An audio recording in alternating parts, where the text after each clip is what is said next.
You can only build on top of what you currently know and have right now. But if you quit because you fell off, it will be a longer process to the finish line. Maybe you are just questioning your worth, questioning yourself, your direction. I just want you to understand that what you are creating, no one has ever experienced before.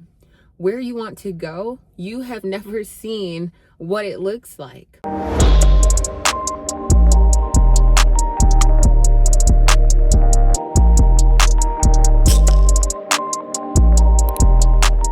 Hello, beautiful people. I'm on my way to the gym. My friend is waiting for me, so I'm not going to make this video too long. I really just wanted to come in and give you some words of encouragement. It's Monday for me when I'm recording this. It's a check-in day for my clients, and I also just dropped a video, and I was reading the comments, and one of my girlies said that they had fallen off, and a few of my clients have also fallen off. Some of them have been sick. Their children have been sick. Some of them, they're going through an emotional battle, a mental battle. We're all going through it. We're all pushing through. So in today's video, I want to talk about how do you get back up, or how do you reassure yourself and get back to being focused when you've fallen off. And listen, ladies, we have to take time to appreciate a reset or a pause. We have to take time when God is like, we got to pivot, or we got to try something new, or we got to challenge ourselves and strengthen our mind even more, to not give up. Not right here. So even if you had a few days off, a few weeks off, or right now you're wrestling with your goals, is this what I should pursue? Or you're doubting yourself, or I'm sorry about the background, y'all. I just pulled over on a street. It's not too aesthetically nice. But maybe you are just questioning your worth. Maybe you're questioning your standards. You're questioning yourself, your direction. I just want you to understand that what you are creating, no one has ever experienced before. Where you want to go, you have never seen what it looks like. You are only being prepared and built in this moment to be able to handle and sustain and appreciate what it is that you are working towards. It's like planting a seed, and it takes 2 years before it sprouts. But when it sprouts, it's so beautiful.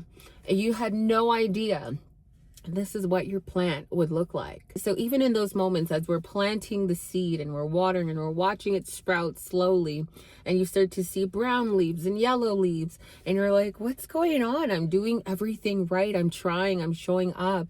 I want you to take a minute with yourself to really assess your mindset of, how are you speaking to yourself? Are you giving yourself enough credit for your effort, or are you holding yourself accountable because you can work harder or work smarter? Oh, my ladies, we're all going through something. Even when I pick up the camera, I'm not always in the uppitiest, greatest mood. And that is why you should go to the gym, because the gym will honestly reset your mental state, and it will boost your endorphins for you to start feeling better and optimistic. Because when things come your way, you start to doubt your progress. I know when it comes to fitness clients, they're like, oh my goodness, I may not see the muscle density immediately, but I need to see it right now. And I'm like, as a bodybuilder, it takes years to build pretty muscle. And then when we get ready for shows, it takes 3 to 6 months to get bone dry for stage, to be stage ready. It takes us that long. And then in the off season, we are building muscle. We are mentally and physically locked in to build the muscle. So everything is a process. It takes time. You cannot rush the process and expect results in 4 weeks, in 6 weeks, in 3 months, in 1 year. What I looked like 5 years ago, completely different. What I looked like 3 years ago, completely different.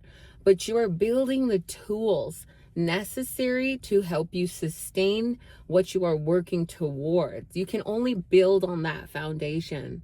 And I feel like oftentimes when you want to see something immediately, or you get stopped in your tracks and something happens and you have to take a break, that's when you feel like, oh, it's not meant for me and maybe I should try something else. No, stick with it. Stay the course and just refine your goals. Sit down, refine your goals, And just think about it. Have you been doing the mini goals that add up to that big goal? So for my fitness girlies, drinking water, showing up to the gym, yes. Eating your protein, hitting close to your macro count, then yes, you're doing the work. Just keep going. Whether it's starting a business and you're like, I got one client, and you're feeling still defeated, keep refining and fine-tuning your skills and your mindset and your day-to-day habits. You can only build on top of what you currently know and have right now. But if you quit because you fell off, it will be a longer process to the finish line, to what you could have. So I encourage y'all, don't give up just because you aren't seeing instant results, or don't give up just because you're having a tough time mentally or physically or emotionally. Don't rely on others to be your financial or your mental or your emotional or your physical support. We cannot put our happiness or goals or potential in the hands of others. This is where we do a lot of self-reflection, and also cheer for yourself. Be proud of yourself for the efforts that you've already put in before the year started and since January till now. You have been trying. Remind yourself of what you've been doing. Reassure yourself that I'm on the right path. I need to stay the course. And sure and behold, you will get there a lot further with more positive reassurance. Just like if you have children, you're constantly reassuring them positively. You have to do that with yourself. Why do you think that negatively talking to yourself is going to help you want to chase your goals or get back up when you've fallen off? This journey is not supposed to be easy. And don't let social media fool you, because they show you all the highlights and the getting to the stages and the getting to the gifts and getting to this life. It takes work and sacrifice. It takes nights of crying, days of crying, moments where you want to give up, moments where you're like, I'm done. This is not meant for me. Yes, it takes pushing past doubt to get to those places. It takes pushing past the fear of how others are going to perceive you and what they're going to say about you. And that is why a lot of your favorite creators, they started and they pushed through.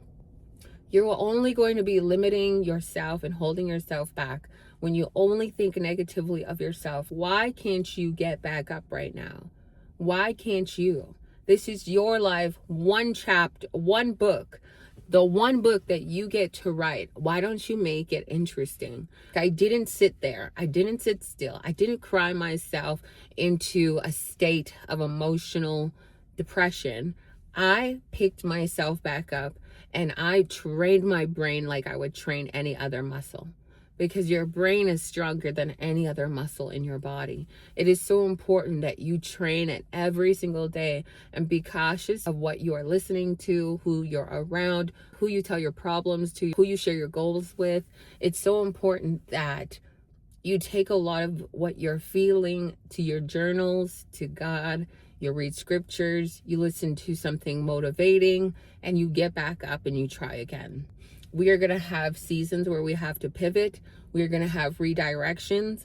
We are going to have seasons when we're sick, when we're down. I was just sick the other day, and you got to keep going. You just have to take that time to rest, and rest is necessary. I had a client that had asked me, girl, what do you do for softness? Because right now I'm in a season of busyness. I'm burnt out, but it's tax season for me, and I have this many clients.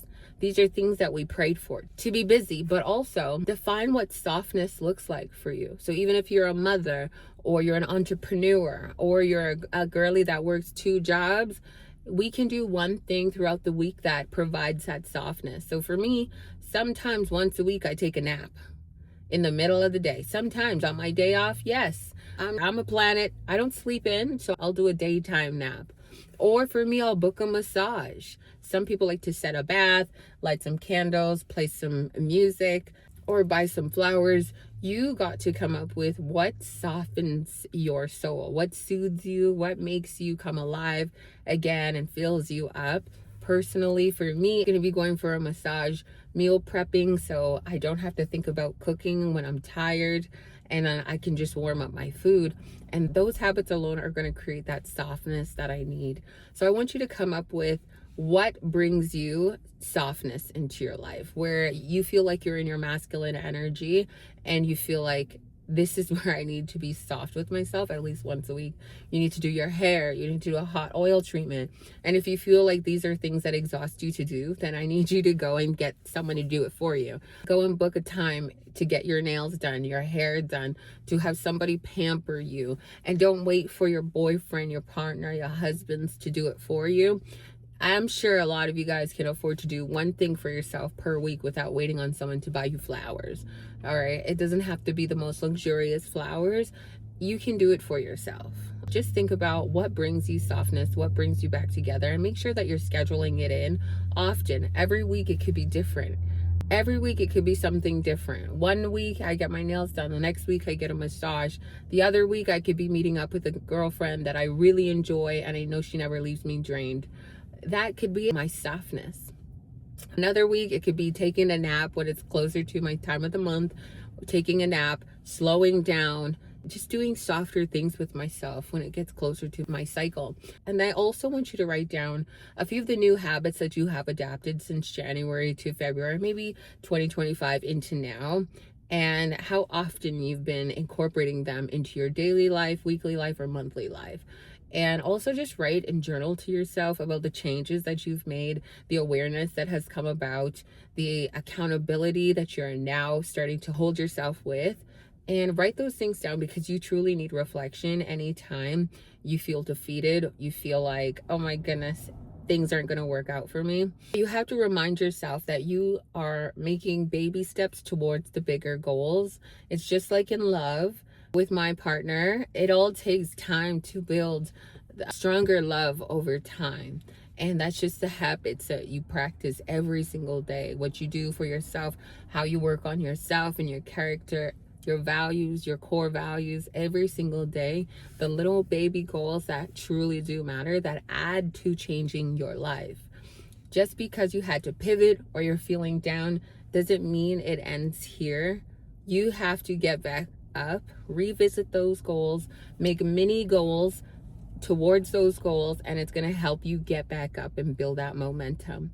Ladies, I have a community group coming out very soon by the end of the month, so please prepare for that. You'll be able to be coached by me daily. If you needed somebody for emotional support, mental support, physical support, trust me, I have now built a program for you to come be yourself, be within my community and a space where you can feel safe. My girls do that in their challenge, and they expressed that they really wanted something more long term. Finally did it. So it's coming out at the end of the month, and I'm so excited to work alongside you guys and just be a part of your goals, your mental health, your emotional health, and your happiness. I really want you to know that we're going to have seasons of chaos, seasons where we feel thrown off, but don't give up here, babe. Don't give up at all.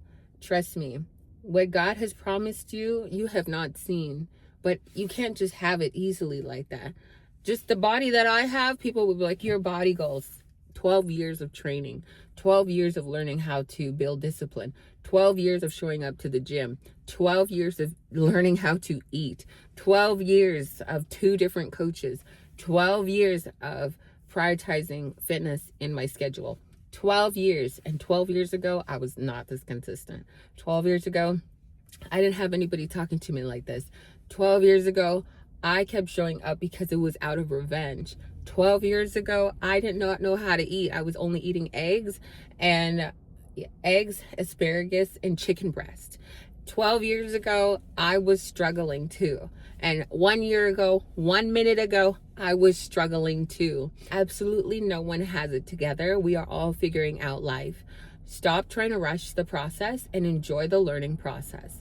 This is a life that you're going to have to learn, build, create, have fun in the moment, and appreciate that God keeps filling up your lungs every single day. You can find some part in your day to have stillness and softness before the kids, the husband, or the boyfriend comes home, before your roommates come home, before you go and serve the world. You need to take more time to fill up your cup and figure out what does filling up your cup look like. For me, it's waking up 1 hour earlier in darkness and just chilling out in my room away from my partner. And what makes you come alive before you go and serve the world and pour? You cannot pour from an empty cup, nor can you chase your goals on it with an empty cup as well. But do not expect your road to be easy. It is not easy, but you fight for everything that you want, and you don't stop fighting until you get it, because it is possible. I love you guys. Let's go to the gym. Be sure to give this video a thumbs up. Here to show up and show out. Here to show up and show out. Yeah. I can't let it breathe. I don't know what ease. This shit that can't be touched. This that ain't.